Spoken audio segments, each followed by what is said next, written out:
Hello, everyone, and welcome to this edition of Wine, Women, and Words. Joining us, as always, is Michelle. Hello. And our guest this evening is the wonderful Vanessa Riley. And we are here to talk about her latest book, or at least her latest historical fiction novel, The Queen of Exiles. Thank you so much for joining us. Thank you for having me, ladies. I love being on your show. We love having you on the show. So I'll have to explain something that we were talking about off air before Michelle joined us.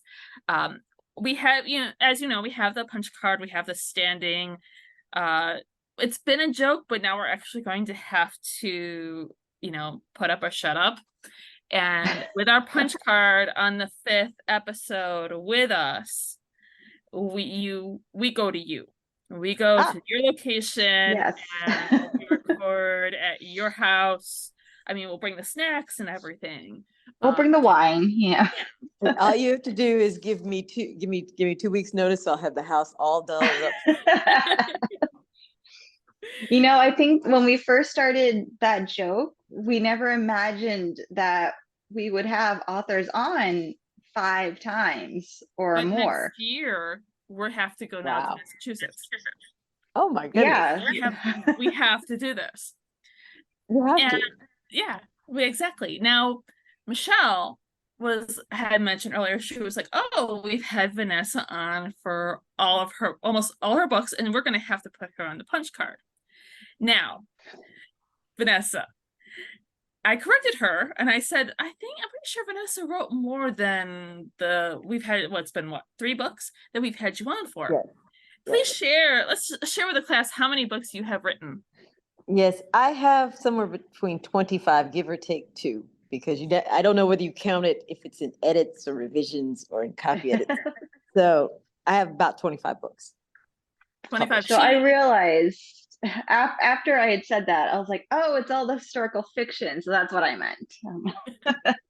No problem. But I believe, Michelle, Vanessa has set the new record. She is a new standard for how many books have been written by a guest that we've had on the show. Ooh. Mm-hmm. Go I think Vanessa. so. Go Vanessa. Yeah. Yeah, I think our last record was 23. Ooh. So we do have, when we have an author that's been on, who's had so many books published, the initial question that we always automatically ask is, how do you keep going? How do you keep the love for writing going? I keep the love for writing going because I'm writing the stories of my heart. Every book is the story of my heart. Now, my heart must have a lot of pages because I keep turning it, coming up with something new. But to be able to sit down and gather your thoughts and bring a world to life, to me, is the most fascinating thing. Mm-hmm. You're doing research and you're finding out about people you think you know. And then you're finding all these other worlds, these other dimensions of how they existed, the challenges they had, and then the gaps that allow a creative mind to just fill in and weave in details. To me, this is such an exciting process. I cannot think of stopping. I don't want to think of stopping. I don't want to think about blocks or any of these fun things. I just want to think about writing. And I love it. I love that so much. And when people talk to me about writing, I say, I plan on dying at 93 with a pen in my hand. There you go. Come on, girl. You can rack it up to 100. Come on. Well, more good living. I feel like 93 is that's a good age to stop and be like, okay, I'm good. But I also want to be able to stop, and I say pen in my hand because there's going to be a novel that's like half written, and people are always going to wonder, what did Diana intend? How did she intend to finish this novel? It's going to be like this half-finished novel that people are going to wonder about for like the rest of their lives. They're talking about it in like literary classes and all of that. Hopefully it'll be adapted on Netflix and they'll give it an ending. Exactly. See, this is where I'm going. That's where the mind is. I'm like 93 with a pen in my hand. This is why. There you go. Or, I mean, there's always Bob Barker, who died at 99. That's what I'm saying. Make that 100. Yeah, go big. Gotta have gold. So we're here though to talk about the Queen of Exiles. And for those who are not familiar with the story yet, can you give us a little bit of an overview of what it's about? Yes, it is about Queen Marie Louise Covidad Christoph. She is the only queen of a free nation in the Western Hemisphere. Um, she was a soldier's wife. The story of how she met her husband is extremely romantic, but she married a military man who fought in the American Revolution. That's how Henri Christophe got his freedom. He comes to Haiti and he's getting into the politics and finding out about the rebellions and starting to participate. But he also is working for one of the few Black hoteliers in Le Cap. And he happens to have this beautiful daughter. She meets him. He's a 6-foot tall man with, that has gone to war, just that presence about him. And it was kismet. They just instantly fell in love. They kept them apart for 2 years and then allowed them to marry. And I must say, when I research men, as you guys research men, he was actually faithful. Mm-hmm. It's just saying something. He become king. He was actually faithful to his wife. It's just one of those things. That's a rarity. I'll just put it out there. But Henri, he's a major, then he's a colonel, then he's a general, then he's the number 2 man in the military under Jean-Jacques Dessalines. These are the forces that come together, draw all of Haiti together, and throw out the French. And she has been his wife and stuck by him. Even when things got hairy, she takes the kids and she hides in the woods to keep the children safe, because they knew if they could find the wives, they would torture the wives to make the Black generals come in and surrender, because they were the ones winning the war. Mm-hmm. And so all of this is happened, and Haiti has become free. Then Jean-Jacques Dessalines is assassinated, and the country he unifies splits into 2. You have the South, which is the Republic, and then you have this North, which starts as a Republic, but Henri is leading it. And then he decides that in order to have the respect of the world, we need to look like the world. And he looks at the monarchies in Europe, and he decides he wants to be a king as well. And, oh, by the way, you're my wife, now you're queen. And she's like, say what? I was with you for all of these other things. This is a bridge too far. But he's halfway building, when he tells her, he's halfway building her a palace in the middle of Haiti. It's an interesting dynamic, their relationship. But she accepts that being queen because she knows he needs her. He spirals. I think clinically, when they look at how he had, definitely had post-traumatic stress from all of the wars he served in. He had a manic fear that France was going to come back. So he actually over-militarized the kingdom. That's why the citadel is built. Think about this thing that looks like Noah's Ark on the tallest mountain. Today, it's like the 8th wonder of the world. And it's over 150 cannons, and they're all pointed out because it's supposed to frighten France's Navy if they ever came back. He built that. He's got these grand plans. He and Louise bring education to Haiti. These children who just came off the habitations, which is plantations for those of us who may be from the South, these children are now in schoolrooms and they're learning English and French. He believes that education is the power. He brings vaccination. There's so many things that this kingdom does, and the culture of this kingdom, bringing in ballet and opera and all these wonderful things. But Henri, the visionary, is 3 to 4 steps ahead of the people. And Louise is trying to tell him to slow down because you're losing the people. But he is so driven, he cannot hear her. The kingdom, Henri has a stroke, the kingdom falls, and Louise is now, Henri dies, Louise is now left to get her children out of Haiti safely. Because Henri, in this rush to power, this rush to shape Haiti in his own mind and mold it, he's made a lot of enemies. But Louise is able to get her 2 daughters out. and they've smuggled the jewelry that Henri has given through a lifetime to his to Louise. They get to the Osborne Hotel where dignitaries are put to stay when they come to London, and within 2 days the jewels are stolen by a maid. So all the plans that she had to keep her daughter safe and to make sure they are protected are now gone, and she's got to now reinvent her life again. I love the beginning of the book. It just starts off right in this action moment where she's there in England and you've got these jewels missing and you're like, holy shit. She's in for some trouble. Exactly. It's one of those things, and this is a Riley thing. Those weren't actually the beginning chapters of the book. That was probably chapters 7, 8, 9, and 10. But when we were reading through it, those chapters just bring you right into her world. Mm-hmm. And it nicely dovetails to everything. The movements, the moment of change to her life as she's going forward. So it made more sense that those chapters should be at the very beginning to draw you in, to let you into her world. So as she begins to tell you her past stories, you really feel why she's doing and you really feel it in a different way. Yes, you absolutely do.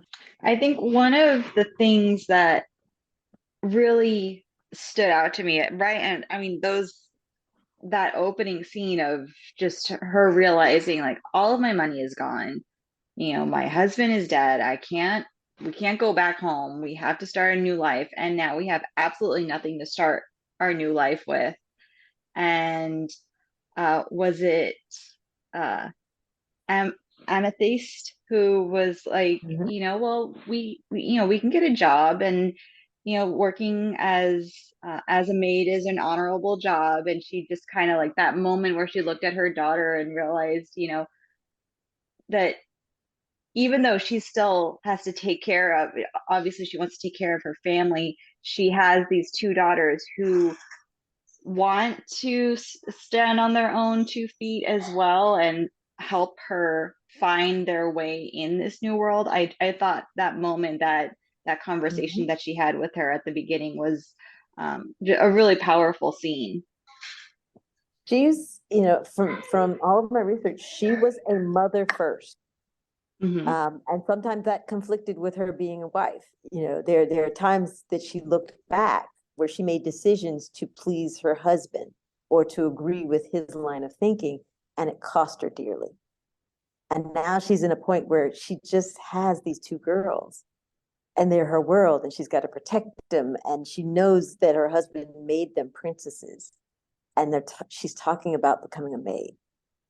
Now, Louise is not immune to hard work. She worked in her father's hotel, but to go all the way back and bring them from where they were to that point, I mean, yes, to me, it's a very powerful conversation, and it shows the determination of her wanting to protect those girls. So I think one of our, oh, sorry, go ahead. No, go ahead. Our favorite, one of our favorite discussions when we talk about historical fiction is the research. And we recently discovered this, I can't remember now which author coined this term for us, but the concept of overwriting when you're drafting and underwriting when you're drafting. But Diana was talking to me about her drafting process, and she was saying when she writes biographical historical fiction, she overwrites in the drafting process. And when she is writing her own historical fiction, not biographical, but just a historical fiction story, she underwrites. Do you have that same kind of experience when you're drafting, depending on what the topic is? I learned Island Queen taught me a lot, because I wrote what I thought was the natural progression of the story and making sure that I got all of the high notes and that I did Justice's life. And I turned into my editor at William Morrow a 200,000 word tome. Wow. And Rachel says, "Oh, you gave me two books." So at that point, and after doing some really, because after you've written it, you've sculpted it, now you have to cut it out and slim it down. Mhm. I have a new take. I try and write 1/3 the whole story, 1/3 count the first pass. Hmm. Because by the time I go back to layer in, so that first pass is white rooms, white walls, white floor, white sky. Right? Mhm. They may have white clothes on. We'll go back But and it's- paint them later. Yes, literally. But in that first draft, I am getting the goals in place. I'm getting the dates right. I am getting the theme. The theming is starting to work. The second pass is now the details are starting to weave in, and those are matching with the theme. The details I can weave in, and we get through that pass. And then the last one is to go back and make sure we nail the emotional arcs. So by the time you build that, so by being tight on that first pass, it makes me come in within reason as opposed to because especially biographical, everything is fascinating because it's not your life, right? Mhm. Everything is fascinating, and you want to do justice to this person who's no longer here. So it's hard to pick and choose what events to show, what not to show, and if you're, I have to be with myself. I have to be extremely disciplined because I know by the time I'm done, it's going to be 3x. So I have to be very judicious on what what's in that first draft. So everything may be interesting, and I might, for me, I think we've talked about this. I have a master timeline. So this timeline has all the events of the world from 1750 to 1830. Had to go up to 1845 on this sucker that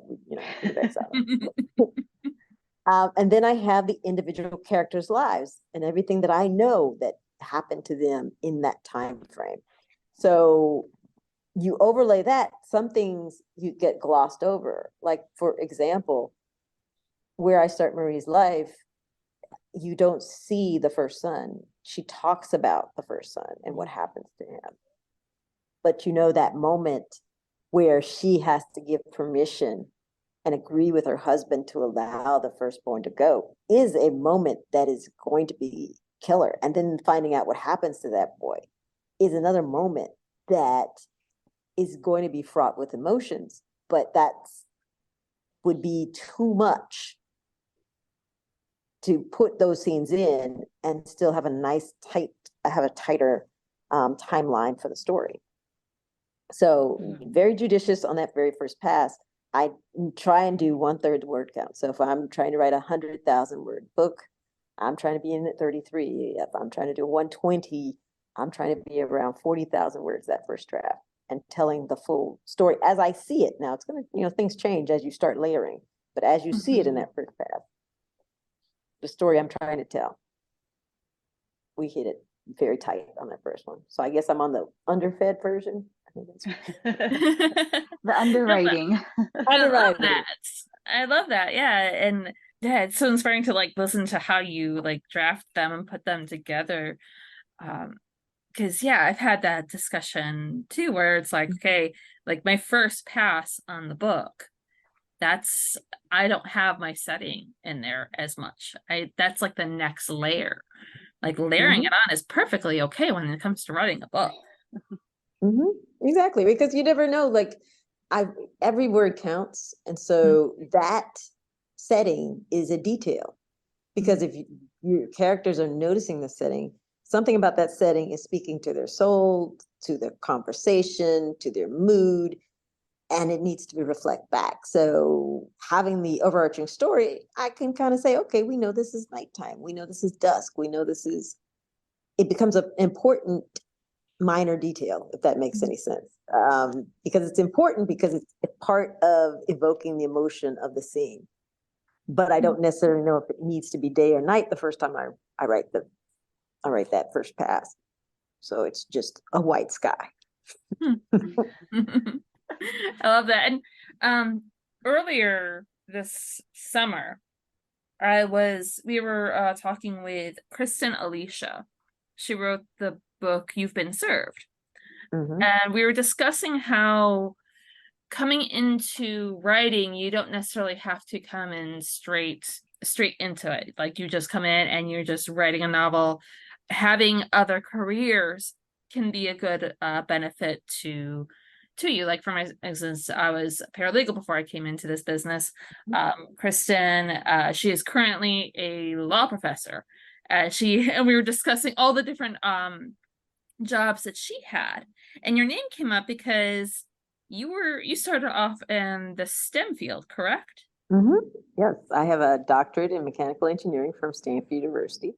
I work for NASA and Penn State, General Motors, Hewlett Packard, NASA, did projects for Sun Microsystems, a bunch of different projects for startups in telecom. Even did some coal research, guys. So it's a gambit of things. Always fun and interesting problems. The more interesting, you had my attention. But back early on, I'm your nerd's nerd.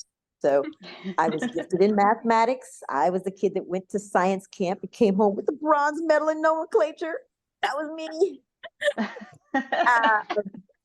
And my mom sits me down because at the same time I'm winning essay awards and governor's writings awards and things like that. She's like, I know you really love to write, but baby, you need to be able to pay your bills. That's a wise woman, because y'all know it's hard. It is hard. This is not, it's not for those that they tire easily. Writing demands a lot of you, and sometimes it'll take a while before you are earning enough that it's your full-time thing. So choose wisely, choose math. If I could have, I would have, but gosh, numbers and me just we don't mix very well. And I love the fact that you were a woman who did math, was in the STEM field, because I think so many more women need to be in that field, for starters, and to be a woman of color in that field, especially.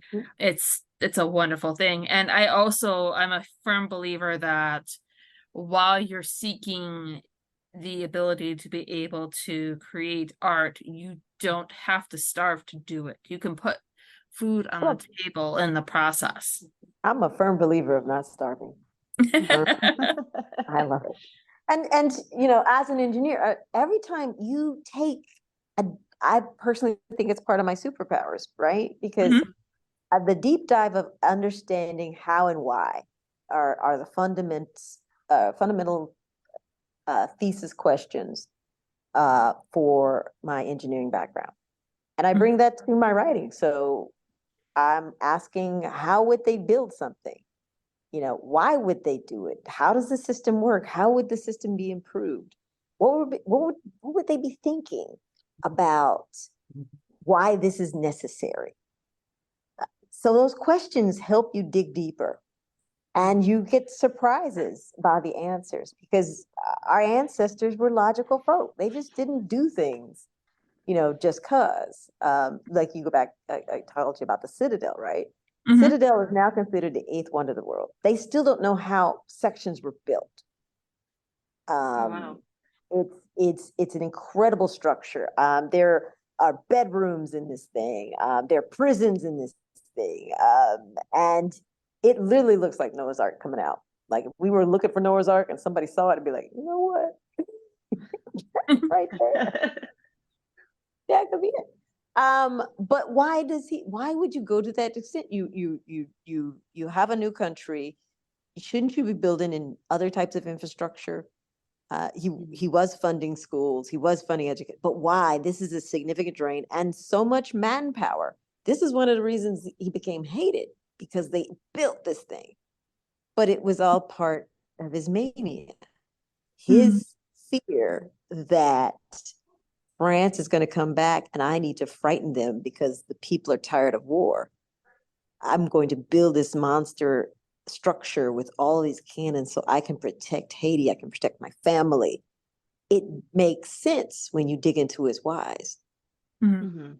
And that's a piece that some people might miss Mhm. if you're not digging as deeply. And the pictures of the Citadel are incredible. Like, oh my gosh, I Mhm. can't. It's amazing what he built, and it's like I just pulled it up on my Mhm. phone really quick, and it's Yep. just there are no words. And I know, and I give it up to the TikTok tour guides right now. Mhm. They did some work, especially during the pandemic. They're still going in these structures and shooting it from all angles, because as you know, as one of the joys is to go where their characters lived and walked. Mhm. I couldn't quite do that during the pandemic, and now that now they're having more instability, and state departments keep putting out these things saying don't go. Okay. So, but thank goodness people in Haiti, TikTok, and YouTube, they make videos, they climb in the structures, and you can just really appreciate the architecture that went into this. And you could see how it can look if it's got all of these active cannons, how it can look scary to a navy that's coming. I mean, but it's all part of this man's psychosis, and asking his how and his whys just gets you a deeper understanding of these people. And didn't France come back under Napoleon? Now, Napoleon was gone. Okay. Napoleon was gone, but before he went, and the Bourbons who took it over, they were always smarting over being beaten by small Haiti. And they had a lot of landowners whose habitations were now gone, taken over by the state, or just burned up, because a lot of times they had the original scorched earth policy. When France was invading, Henri Christophe he was the first one he burned under Toussaint's command. He burnt his files first, and then the rest of Le Cap. Because they wanted to make sure that there was nothing usable when France came. So these men knew the extent you had to go to keep France from coming back on your grounds. Henri's haunted by this. He's over militarizing. He's building all these structures, but he has a stroke in 1820. He dies. The kingdom falls. During his lifetime, he's made emissaries to Britain and to Russia. Both of those forces have stalled France from returning. When the kingdom falls in 1820, the republic that takes over, Boyer, doesn't do any of the diplomatic relations that Henri has started. He didn't want to recognize any of the man's genius. So he does complete 180. He shuts himself up, not realizing the United States has already cut off Haiti, because they're worried that revolution in Haiti will make the enslaved population in the South rise up. So they want nothing to do with Haiti. Even though people are breaking that embargo left and right, as a government, they don't want anything to do with Haiti. Your two defenders now, you've ignored. So in 1825, when France sails its entire navy and stands outside of Haiti, demanding payment, the citadel has been rusted, scavenged. Many of the cannons are no longer functioning. There's not the weaponry there. It is basically cold. It's dim, because he abandoned everything. And he also executed all the strong men who supported Henri and Louise. So there's no one left who will stand up. So they capitulate and they sign it over, and they make this bargain, which they think that taxing the poor will pay for all of this, not realizing how big and with the interest what's it's going to look like, and how it's going to make sure you don't have improvements in education, in roads, in science. You've doomed generations in this nation to repay the men that lost the war. Fun fact. I say it's a fun fact. When you talk about the whole over timeline of everything that you mentioned, this looking at all of this, Maria Carolina's daughter was married to the French, or no, was it? Is she her? It was her family, like her legacy carried on from after Napoleon. So yeah, it was one of her daughters that became the queen, and her children that were involved, her child and her grandchildren that were involved in getting Haiti back. So my the family that I wrote about was the evil people that took Haiti back. So historically speaking, if it Honestly, it was money. It's always been money. always They about didn't really money. want it was money and saving face. So now they have this capitulation, so it makes them save face because they lost. And they don't care. I mean, you know, the Eiffel Tower now. I don't know how to look at the Eiffel Tower anymore, knowing the banks financed it off the interest payments from Haiti's death. Wow. That's Really? I didn't yeah. know that. Yep. New York Times did a breath-stealing article last year. And it came out right before System of the Warrior came out, or right after System of the Warrior, or something like that. But they went through and examined the debts, and they did research on how it was, you know, who was owed it, and literally this thing wasn't even, because they kept having to refinancing interest. They paid billions of dollars back when it wasn't that original amount. It was like maybe 25 million or something. It was insane. It's insane. Wow. It's crazy. And yeah, when you talk about like that pride and saving face, that was very much of the Bourbon family. It was all about saving face. Maria Carolina, when it comes to Napoleon, she was just like, and like what they did to her sister in France, it was all about revenge. And I could totally see that, like, that coming down that family, their line. Epigenetics at its finest, right there. Right, exactly. And the funny thing was, which was a part of her life. So, you know, the part of Louise's life in exile, to me, is incredibly fascinating, especially since part of that exile set are two of Napoleon's brothers, whom they even have dinner with. I mean, it's just, think about the politics of that moment. Yeah. And to be able to tell these stories during that time period, I don't know about you, but for me, like with writing biographical fiction, there's so many little things that you're just like awed by what they had to do during that time. Absolutely. And you know, for me, it's a double fold, because modern historians, not us, of course, when they tell Louise's story, they always say sorrowful Queen Louise. And so when I began looking at this, trying to look into her life, I was like, how am I going to write this story? Because I like stories not necessarily having a happy ending, but there's power moments, and you're framing everything as sorrow. And I knew everything that she'd lost prior to coming to England. But then I actually started doing research, and this woman has been done a complete disservice. They imagine that because that she has no money, and that because she and her daughters are Black, they're ostracized from society. But a funny thing happened in the middle of this research. London starts putting up these blue plaques on houses, like on Melbourne Street, which is in expensive Mayfair, saying Madame Christophe and her daughters lived here. And then they did another one in Hastings. And I actually got to walk in this house in Hastings. It's still original, the pine floors, not. But it's this gorgeous townhouse that overlooks the sea. This is expensive property then, it's expensive property now. So are we trying to say that through the kindness of the British public, they financed houses for this Haitian queen?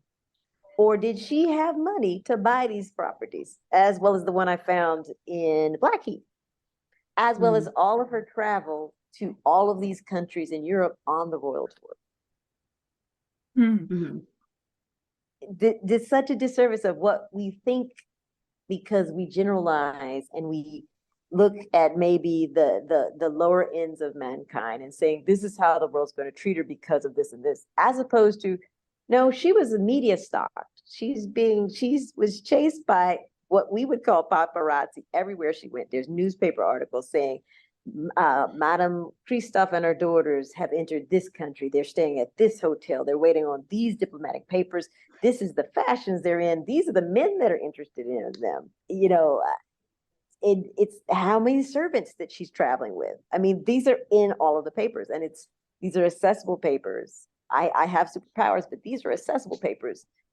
Just one of the reasons I put the newspaper clippings in the book, just so that y'all can see, look, this is real. This is real. My interpretation of things, but these events real. These places that she went, these are real. This really happened. I forgot and to it's put. such a disservice. Oh, sorry. I forgot to put that in the questions. Those clippings, those that you're actually able to. Those are really cool. I was freaking out, guys, when I found them. How did you find them? Let's go back to that. How did you find them? There's several subscriptions that I will die on a hill before I give up. Okay.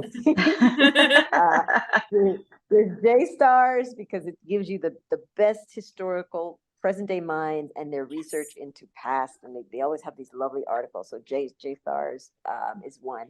The British Newspaper Archives, that is my boys right there. I know y'all, we are with me to the end, guys.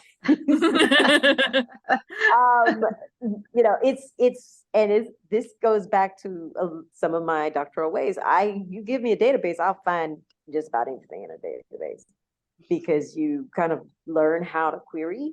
Every database is special, and especially when you go back to these older papers, the S's and the F's are misplaced or transposed, or they look similar, and so if you're just scanning these old papers, sometimes those letters will be confused.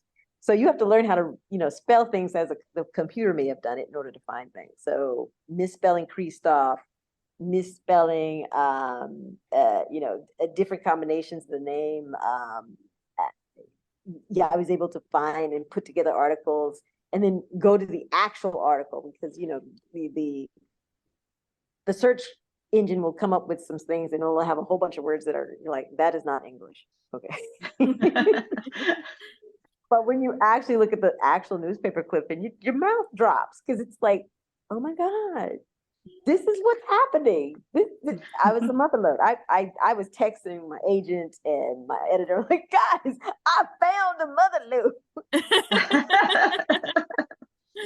Especially the Prince Puckler, because once again, it goes back to the modern day historians are saying, black and poor and isolated. And there's a prince, a fortune hunting prince, a handsome man that was very sought after, who was in love with her. That to me was stunning. And then to find, found his letters that match it up, his Ms. L. So. Oh wow, you found his letters too? Yes. I found a piece of a letter talking about his Miss awesome. L and her Afro something blood, Afrocentric, he called it, it's a weird word, Afro-Eurasian blood or something like this. Wow. I can't remember. I can see the word on the page, and I can't remember. You know the word I'm talking about. Yes, I do. We are having problems today. We are having problems with them. But hey, get the book, guys. Queen of Exiles. Y'all will see all these words we're talking about. Yes, and I suppose that leads up to, since we're just about at our hour. Unless wait. You got one more question, Michelle? I'm sorry. This is totally just an observation, and this is just me being a nerd, but I absolutely love that your books all have the same font for the title. Oh yeah. Yeah, that's a conscious branding that they did. I just love that. And they look so nice on the bookshelf, and I'm very I shelve my books in a very particular way, and they just look so pretty Mhm. together. Well, and Each one- each- oh, go ahead, Vanessa. I'm just talking over everybody. I'm Oh, sorry. oh, no. I was just going to say, the book coming out in 25 might have a slightly different cover, so you might have to put it in a different section. Oh no, I would never separate them. They may have a slightly different branding. Interesting. Mhm. Yeah, because I was gonna say what I love about this, because I've got the book right here next to me. I love the way they did the E in Exiles Isn't that gorgeous? around her necklace. It's gorgeous. Absolutely gorgeous. It is so well done. Absolutely. I love a good cover. Yes. These are the things that book It nerds just totally love to obsess over. It's gorgeous. Every detail is gorgeous. Mhm. Absolutely gorgeous. Sorry, now you can go, Diana. Oh, now I can go. Okay. Okay, so now that we have gushed about the Queen of Exiles, everyone, you can go ahead and get your copy of the book from bookshop.org. As always, bookshop.org supports all of the wonderful authors that come here on the show. It supports this podcast, but most importantly, it supports all the independent bookstores out there. So be sure to pick up your copy of The Queen of Exiles in our show notes. I did it. You did it. You did great. I did it so well. That's a beautiful thing. Beautiful thing. Thank you. And thank you, Vanessa, so much for joining us. It's always a treat to have you and get inspired and talk to you about anything and everything, really, when it comes down to it. Yes. Hey, you guys are great. You're one of my favorite podcasts to be on. And just keep having me back. Thank you so I'll much. keep saying that. And Well- just get ready, because if it's not, it's the next, is it the next book that's number 5, right? No, For the us? next book's going to be number 4. 4. So 4. you're Number 4. Oh gosh, I another, can't count. yeah, See you got numbers. yeah, by Yeah. the time your second book that you're currently like you're in the process of editing, so so after those 2 books, we're gonna come to Atlanta. There you go. We'll bring the wine and the snacks. Mhm. Excellent. And just give me the 2 weeks heads up. We don't mind a messy house. I have chaos here. We had the chaos discussion. I don't mind chaos. Yes. Just give me the 2 weeks. Okay, we'll give you the 2 weeks. Thank you so much, Vanessa. Have a great night. You guys are awesome. Have a great night. Have a Bye-bye. good night. Bye. Bye.